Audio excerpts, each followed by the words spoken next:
Greetings, ladies and gents, and welcome to this latest narration of the web series The Nature of Predators.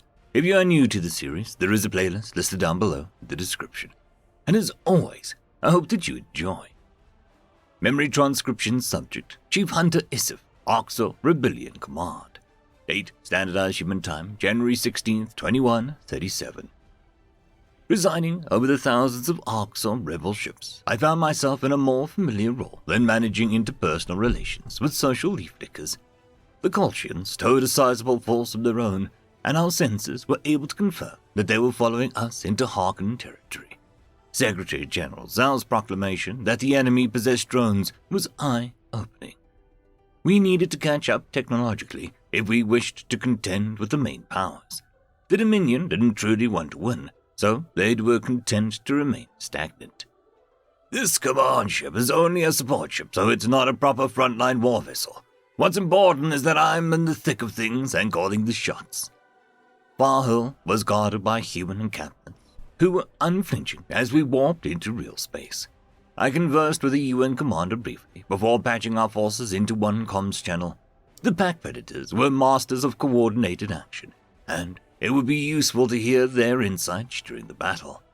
The Terrans were the only race that wanted to end the war, as proven by the Dominion and Commonwealth teaming up to keep the fray going. I was pleased to be fighting alongside the primates at last, for the first time since I saved Earth.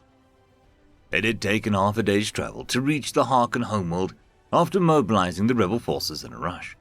The enemy possessed faster warp engines than us, so their emergence would be shortly behind our own.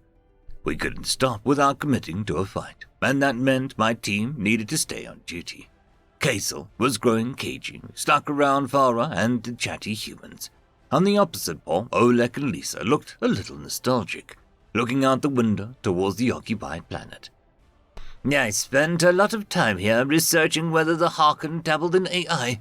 Humans have had AIs that could write songs and poetry for over a century, Oleg remarked. Someone had to come up with something more, a true sapient AI. Lisa rolled her eyes. You don't think it's already been invented at home? It is unlikely. Mayer would have used it to interface with the Feddies if so. I knew Elias Mayer, and he did not seem the hiding type. My nostrils flared as I strained to tolerate the scruffy conspiracy theorist. The Colchians are closing in on us, with the intent to eliminating everything we worked for. And you're spouting nonsense, Oleg. Yeah. Would you rather I say we should get our wills in order? Wills? I do not follow. Your last will, the document stating what you wish to be done with your assets after your death. What the feck would you care what happens to your belongings after you die? You can't use them or gain from it. Because the people you love are still there, and you want them to be taken care of after you're gone. If I die in battle, my meager credits are going to a Vendel foster mother who adopted a human. That's a kid I mentioned earlier, and I still want him to succeed in a world where I'm not around. Lisa offered a solemn nod. My possessions are going to be divided among my family. I recorded a message for them to see if I'm KIA. Of this care that you humans wish to talk others' ears off even after you're dead, Kaisel hissed. You won't see them receive it. It's not like they can send a response to your decomposing corpse. I raised my snout diplomatically. Unlike most Orcs, humans are upset at a loved one's passing. Irrationally so. That applies to me. First realizing I was defective by mourning my parents' death. I see the humans' point about wills. I'd want my dose of friend to be okay in my absence. Would you be upset if I died, right, Siffy? Farah asked from my shoulder. No! I risked everything to save you because I didn't care if you died. Sarcasm dripped from my voice, and I focused on some last-minute battle calculations. You know the answer. You just want me to fawn over you like a human. Maybe I do. We're about to go to war. I'm a mechanic. The fighting at my research station was scary enough. Kaisel gave an audible scoff, picking up on the rodent starter. I had an inkling that the scrawny advisor would latch onto this as proof that all herbivores were frightful animals, while I wanted to show solidarity with Farah, just despite the bigoted Orcs. Displaying empathy didn't come naturally to me. How did other sapiens express understanding of fear? The only response I was familiar with was mocking. Tensions brewing minutes before combat was less than ideal. Regardless, Lisa eyed Casel warily, while Oleg minded his own stomach. The human fished out a stout stick of meat from his pocket, which he had to be forceful to tear with his teeth. Valra gasped, and I only then remembered how the Federation abhorred this. Scaring my doser friend worse than unavoidable was the last thing I wanted. My job was to protect her.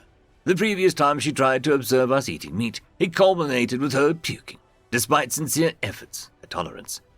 "Aleski Bendarenko, do you dare consume flesh in front of Valra?" I snarled. The human stopped mid-bite. "Sorry, I wasn't thinking. Let me just wolf it down real quick, so it's gone." A growl rumbled in my chest as the human soldier turned his back to hide the jerky. Valra leapt from my shoulder, making me wince at the sizable drop of her small legs. I assumed that she was fleeing from what was an atrocious sight in her culture. While I bore witness to a herbivore's reactions before, I never cared to understand their primal feelings. Avoiding the subject recently was one of my prouder judgment calls.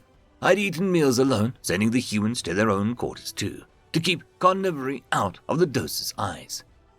I make sure that she has everything she needs, but I know enough to keep our nutrition processes separate.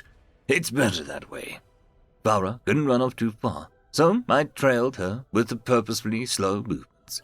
Kazel's dilated pupils tracked the rodent as she skidded over Oleg's boot. The Oxel hunting drive must be triggered by the fleeing prey. I was close enough to intercept my advisor, if needed. Rather than running past the conspiratorial human, the doser had parked herself atop his laces. Her whiskers twitched, and she stared up at the jerky stick. Can I? Valra's eyes twinkled with uncertainty, and she paused for several seconds. Can I try that, Oleg? The brown-haired human spat out his mouthful in shock. What? Can I try your flesh meal? Unless it's an affront to steal your feast. Despite the impending battle, I was utterly distracted by the unfolding scene. My maw was slackening in disbelief, and I replayed what Valra just said. The doser were natural herbivores, not a cured race. Herbivores licked leaves. That was the Dominion's entire basis for considering them non-sapient. Why would a rodent want to consume something so taboo and out of her diet's bounds? Lisa and Oleg, having spent months around Vendel and then Harkin, both seemed to be having difficulty processing Valra's request. They must have familiarity with the typical Federation response to meat eating, which was to decry it an abomination of nature. Kaiser looked like he was about to burst at the seams, wheezing from lack of breath, his eyes fixed upon the doser like she was a defective of her own right. Why? Oleg managed. Valra swished her little tail. I'm curious. There must be a reason why you ignore the carcass fooders when you're capable of eating plants. The male human shot a glance at me. Well, I wasn't violent. I think both the primates understood that anyone who was a threat to Valra would find themselves on the wrong end of my claws. Uncertain of myself, I gave him a slight nod of approval. The doser's reactions tickled my own curiosity, though I was worried that she would puke it up. It never crossed my mind that she'd want to try meat, let alone learn to tolerate seeing it.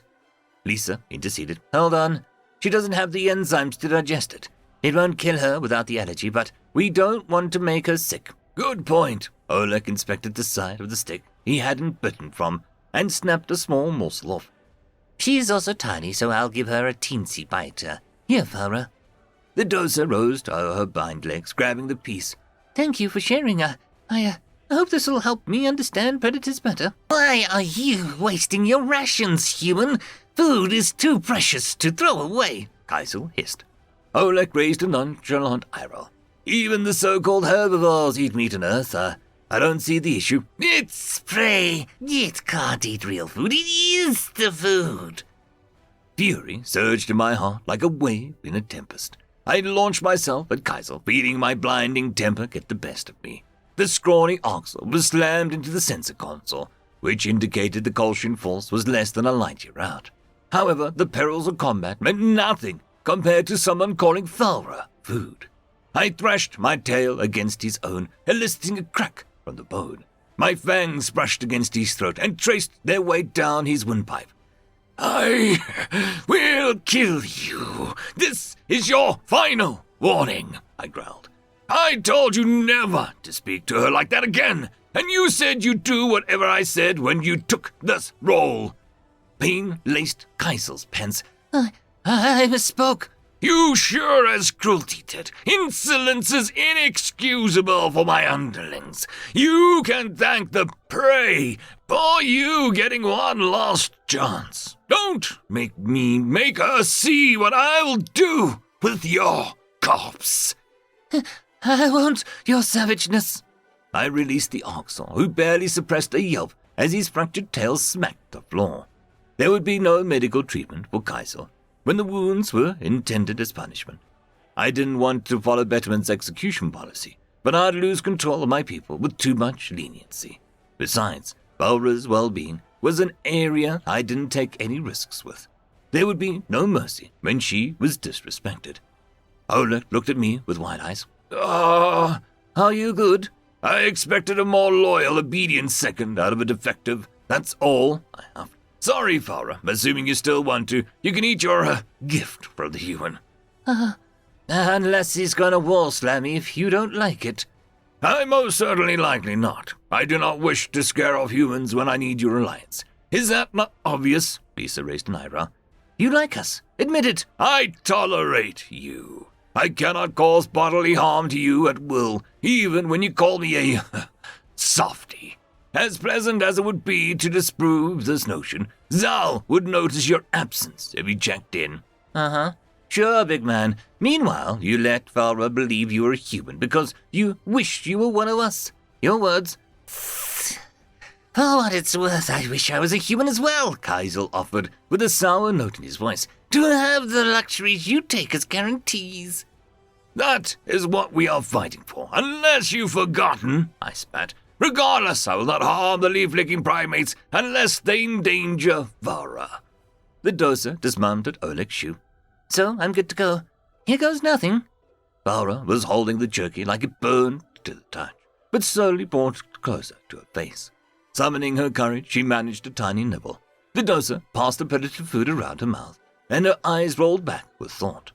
It was surprising that she didn't spit it out at once. In fact, she swallowed it down without gagging. That's something I never thought I'd see a herbivore undertake, without being tortured into doing so. It must be a big deal to Farah. Even the humans look like they're watching history. I resisted the odd urge to collect her. How are you feeling? Like I really want you to pet me, Farah shot back. You little... I defended your honor, and now I try to be nice and care about you. After all that, you rehash this degrading nonsense to rile me up. Be gone, rodent! Kaisel's eyes lit up. You want the rodent gone? May I remove the doser from the airlock? What? No, I don't actually want it gone. You unworthy runt. But you just said...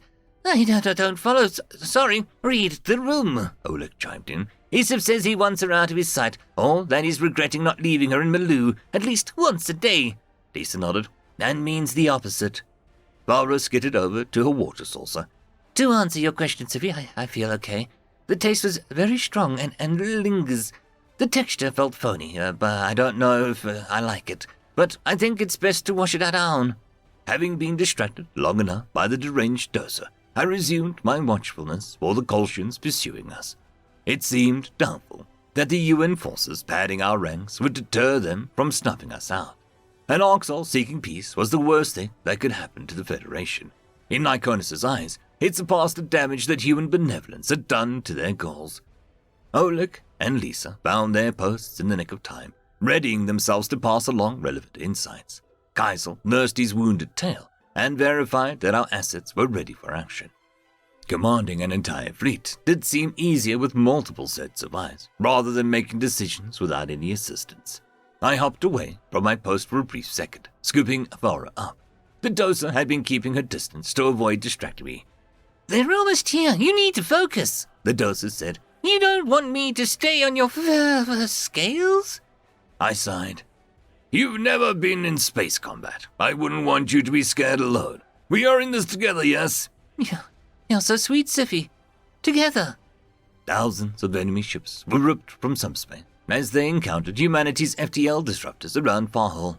I prepared to communicate with my forces, and the doser perching on my shoulder gave me confidence. For the first time, an Oxor was going to see what the Federation were truly capable of. 2 predator species, with a guest herbivore among them, needed the power to overcome the Kolshians. Anything short of absolute victory would discredit my prowess beyond repair. The United Nations reissued the command to hold our positions, and we waited for the Commonwealth to wade into whatever traps the humans packed around Farhull. After seeing the buffs given to the Sol system, I suspected Terran-made defenses would offer some interesting surprises. Automated Kolshian vessels forged ahead, fearless against any hidden technology. The primates took no actions to prevent them from closing in on the Harkon homeworld and our joint formation. As an ambush predator, the basic cues screamed trap, although I couldn't figure out the details. It was odd how the Terrans positioned us so deep within their turf. This was proof that Zhao trusted me to not launch an opportunistic assault against the Harkon. However, I was the only non-human party who assessed anything was amiss. The Kolshian fleet continued pushing towards the edge of the orbital range and readying target locks on Arxel-built ships. The humans are not doing anything. How sure are we that this is not a setup? They could be working against us too, Kaisel barked. I flared my nostrils. They're on our side. Whatever they're really up to is hiding in plain sight. It is, Lisa pointed out the viewport, to the leaf-bearing world that were clustered around. More like hiding in the biggest object in sight. Staring at Farhull's emerald surface and vaporous clouds, many signatures were visible, rising through the upper atmosphere. Standard air defenses didn't climb that high. They were only meant to counter raids and troop landings. A full understanding hadn't established itself, but I cackled when I guessed what the humans were intending. The planet, which was supposed to be a soft target against orbital strikes, was their weapon of choice. Where the Earthborn predators' offense and protection were undertaken in the same breath. Human resourcefulness often impressed me, while their ability to view space strategy from new angles and compensate for their deficits. That out-of-the-box thinking might be all that could stop the Kolshians from crippling our insurgency in its infancy. I hope that, once the dust is settled, this plan would shake out in our favor. End of chapter. I would quickly like to thank our Tier 5 patrons, Dragzoon W.R.E, Quantum Wednesday, Ambrose Cattell, Lord Ashrakal, Bushmaster 177, Casper Arnholtz, Cam Maxwell, and Arcadian. Thank you very much.